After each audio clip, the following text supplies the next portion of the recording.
Moneyweb at midday for all your up-to-date stories. Eskom's decision to establish an entity called Eskom Green, it's a new company that will raise funding for renewable energy projects, has reignited South Africa's long-running battle over the future of the power utility. Now, government says the move is going to accelerate investment and support the country's energy transition, but the General Industries Workers' Union of South Africa is arguing it is the latest step in the privatisation of Eskom. President of the union is Mametwe Sibe, and he joins me on the programme now. A very warm welcome. And at its core then, are you arguing that Eskom Green is not about renewable energy, but just privatisation by another name? Thank you, Jeremy, and pleasure to be here. Absolutely, yes. It has nothing to do with green energy, nor about dealing with a crisis in Eskom. And just two indicators. One is that they will be using a dirty forms of energy, not just renewables, but also what they call a clean coal, which we know is a marketing tool, because this so-called clean coal, although it has reduced sulfur, it still emit, carbon dioxide at the rate double that of the natural gas. But also we know this burdens Eskom itself, right? As you've already seen with independent and renewable energy procurement program, they added only about 8% to the capacity, at the same time as adding 30% to the cost. And this is not just a unique South African experience, it's international. In Kenya, in Texas, wherever energy is privatized, those energy procurement, those energy producers add more to the public fiscus than is state-owned energy, and that only aggravates the crisis of energy poverty in this country. If that then is your argument, what specific evidence convinces you that this is the beginning, as you've said, of privatization rather than simply a different funding model? I mean, the government hasn't, been discreet or hiding its motives in that respect. Remember, they are dismantling Eskom, separating generation, transmission, distribution. These are long-standing program. They are talking about public-private partnerships, including in this Eskom Green, and that means they will be allowing private companies to have a stake. That's the reason they're speaking about fundraising. So, when the private interests are involved, no matter by what margin, it can be state-owned 99% and only private interest 1%. Once that interest is involved, it changes the fundamental character of the operation, because nobody will invest 1%, which is millions or tens and even hundreds of millions of their own money, unless there's a profit to be made.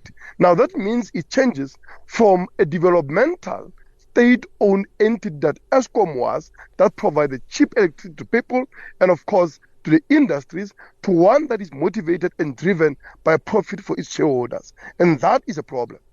Government says, though, that Eskom simply doesn't have the balance sheet to finance any kind of transition on its own. If private capital is ruled out, where does the money come from then? Well, the issue is whether privatization is actually going to save us from the need for public funding. And just look at the biggest former state-owned enterprise in that sector. Right? That is Sasol, which was built by the money of the people in this country. Is being supported by government by all sorts of ways, including what they call an import parity pricing that make Sasol to actually make about 30 billion more in the price of oil that comes out of me and your money, and of course out of the economy for the benefit purely of the shareholders of Sasol. That is an energy company built by the state, and you can look also in the auto industry.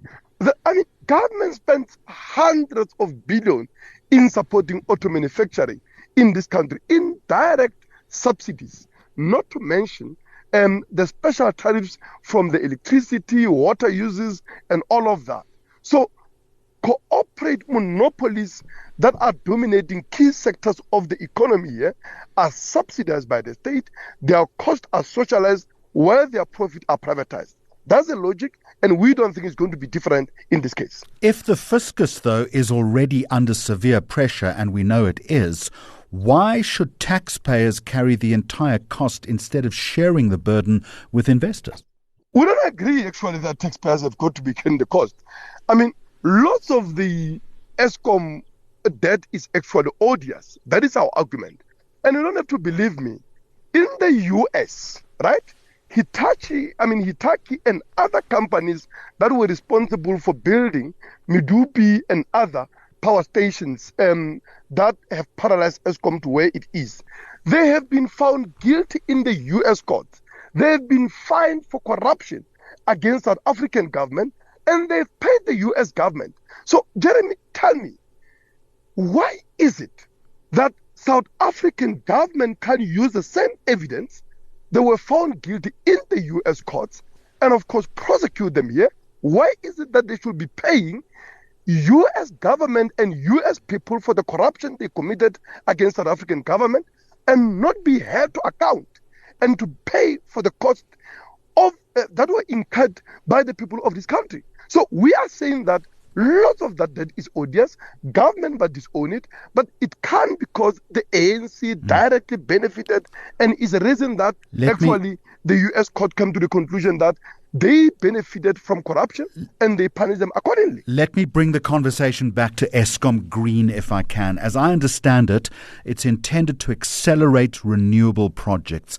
If this model is abandoned, then what is your union's alternative for expanding renewable generation at the pace that climate commitments now require? Oh, actually, I mean, when you look at the renewables are supposed to be reducing the cost because they are less capital intensive. I mean, think about it, Jeremy.